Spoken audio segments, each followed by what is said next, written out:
भक्तगणों, आज आपको बाल्य रामायण अरण्य कांड में श्री राम लक्ष्मण के द्वारा सीता की खोज और उनके न मिलने से श्री राम की व्याकुलता, यह कथा वाल्मीकि रामायण में आप लोगों को सुनाऊंगा। आप इसको ध्यान पर सुने और इस चैनल को लाइक करें, सब्सक्राइब जरूर करें। कथा सुनिए। दशरथ श्री राम ने देखा कि आश्रम के सभी स्थान सीता से सुने हैं तथा पर्णशाला में भी सीता नहीं है और बैठने के आसन इधर उधर फेंके पड़े हैं। तब उन्होंने पुनः वहाँ के सभी स्थानों का निरीक्षण किया और चारों ओर ढूंढने पर भी जब विदेही कुमारी का कहीं पता नहीं लगा, तब श्री रामचंद्र जी अपनी दोनों सुंदर भुजाएं ऊपर उठाकर सीता का नाम ले जोर जोर से पुकार करके लक्ष्मण से बोले, भैया लक्ष्मण, विदेही राजकुमारी कहाँ है? यहाँ से किस देश में चली गई? सुनीतानंदन, मेरी प्रिया सीता को कौन हर ले गया अथवा किस राक्षस ने खा डाला? फिर वे सीता को संबोधित करके बोले, सीते, यदि तुम वृक्षों की आड़ में अपने को छिपाकर मुझसे हंसी करना चाहती हो तो इस समय यह हंसी ठीक नहीं है। मैं बहुत दुखी हो रहा हूं, तुम मेरे पास आ जाओ। सौम्य स्वभाव वाली सीते, जिस विश्वक्त मृग छोना के साथ तुम खेला करती थी, वे आज तुम्हारे बिना दुखी हो आंखों में आंसू भरकर चिंता मग्न हो रहे हैं। लक्ष्मण, सीता से रहित होकर मैं जीवित नहीं रह सकता। सीता हरण जनित महान शोक से मुझे चारों ओर से घेर लिया है। निश्चय ही अब परलोक में मेरे पिता महाराज दशरथ मुझे देखेंगे। वे मुझे उपलब्ध देते हुए कहेंगे, मैंने तो तुम्हें वनवास के लिए आज्ञा दी थी और तुमने भी वहां रहने की प्रतिज्ञा कर ली थी। फिर उतने समय तक वहां रहकर उस प्रतिज्ञा को पूर्ण किए बिना ही तुम यहाँ मेरे पास कैसे चले आए? तुम जैसे स्वच्छाचारी, अनारी और मिथ्यावादी को धिक्कार है। यह बात परलोक में पिताजी मुझसे अवश्य कहेंगे। वरारोहे सुमध्य में सीते, मैं विवश शोक संतप्त दीन भग्र मनोरथ हो कल्याणजनक अवस्था में पड़ गया हूं।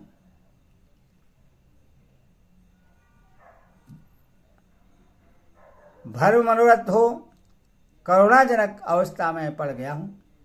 जैसे कुटिल मनुष्य को कीर्ति त्याग देती है, उसी प्रकार तुम मुझे यहाँ छोड़कर कहाँ चली जा रही हो? मुझे न छोड़ो, न छोड़ो। तुम्हारे वियोग में मैं अपने प्राण त्याग दूंगा। इस प्रकार अत्यंत दुख से आतुर हो विलाप करते हुए रघुकुल नंदन श्री राम सीता के दर्शन के लिए अत्यंत उत्कंठित हो गए, किंतु वे जनक नंदिनी उन्हें दिखाई न पड़ी। जैसे कोई हाथी किसी बड़ी भारी दलदल में फंसकर कष्ट पा रहा हो, उसी प्रकार सीता को न पाकर अत्यंत शोक में डूबी हुई श्री राम से उनके हित की कामना रखकर लक्ष्मण यो बोले, महामते, आप विचार न करें, मेरे साथ जानकी को ढूंढने का प्रयत्न करें। बीरबल, यह सामने जो ऊंचा पहाड़ दिखाई देता है अनेक कंदराओं से शोभित है। मिथिलेश कुमारी को वन में घूमना प्रिय लगता है।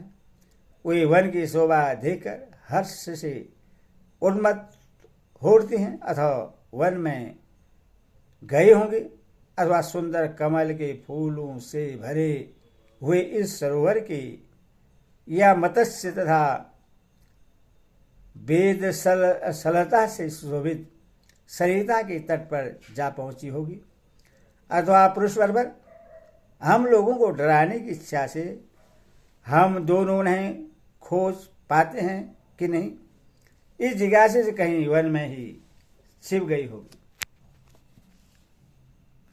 अथवा श्रीमान वन में जहां जहां जानकी के होने की संभावना हो, उन सभी स्थानों पर हम दोनों शीघ्र ही उनके खोज के लिए प्रयत्न करें। रघुनंदन, यदि आपको मेरी यह बात ठीक लगे तो आप शोक छोड़ दें। लक्ष्मण के द्वारा इस प्रकार सौहार्दपूर्वक समझाए जाने पर श्री रामचंद्र जी सावधान हो गए और उन्होंने सुमित्रा कुमार के साथ सीता को खोजना आरंभ किया। दशरथ के वे दोनों पुत्र सीता की खोज करते हुए वनों में, पर्वतों पर, सरिताओं और सरोवरों के किनारे घूम घूम कर पूरी चेष्टा के साथ अनुसंधान में लगे रहे। उस पर्वत की चोटियों, शिलाओं, शिखरों पर उन्होंने अच्छी तरह जानकी को ढूंढा, किंतु कहीं भी उनका पता नहीं लगा। पर्वत के चारों ओर खोजकर श्री रामचंद्र जी ने लक्ष्मण से कहा, सुमित्रानंदन, इस पर्वत पर तो मैं सुंदरी विधेय को नहीं देख पाता हूं। अथवा दुख से संतप्त हुए लक्ष्मण ने दंडकारण्य में घूमते घूमते अपने उज्ज्वल तेजस्वी भाई से इस प्रकार कहा, महामते, जैसे महाभाव भगवान विष्णु ने राजा बलि को बांध कर यह पृथ्वी प्राप्त कर ली थी, उसी प्रकार आप भी मिथिलेश कुमारी जानकी को पा जाएंगे।